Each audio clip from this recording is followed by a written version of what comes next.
ఇంటి గోడపై ఈ ఫోటో ఉంచండి. డబ్బు పుష్కలంగా వస్తుంది. హిందూ మతం వాస్తుశాస్త్రంలో 7వ సంఖ్య చాలా శుభప్రదమైనది. సప్తఋషి, ఇంద్రధనస్సు యొక్క 7 రంగులు, సప్తపది అన్నీ చాలా పవిత్రమైనవిగా భావిస్తారు. కాబట్టి 7 కదిలే గుర్రాల చిత్రాన్ని గోడకు పెట్టాలి. ఇంట్లో 7 తెల్ల గుర్రాల చిత్రాలను ఉంచడం చాలా శ్రేయస్కరం. ఎందుకంటే తెలుపు రంగు శాంతికి చిహ్నం. ఇది వ్యక్తి యొక్క విజయం, అభివృద్ధిలో సహాయపడుతుంది. ఇంట్లో ఎప్పుడూ శాంతి ఉంటుంది. పరిగెత్తే గుర్రం వేగానికి చిహ్నం. ఈ చిత్రాన్ని ట్రాఫిక్ ఎక్కువగా ఉండే ప్రదేశంలో ఉంచాలి. ఈ చిత్రాన్ని పదే పదే వీక్షించడం వల్ల పనితీరు మెరుగుపడుతుంది.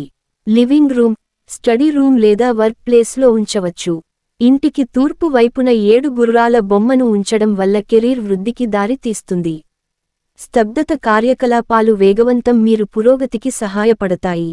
అయితే ఈ 7 గుర్రాల చిత్రాలను పడకగదిలో ఎప్పుడూ ఉంచకూడదు.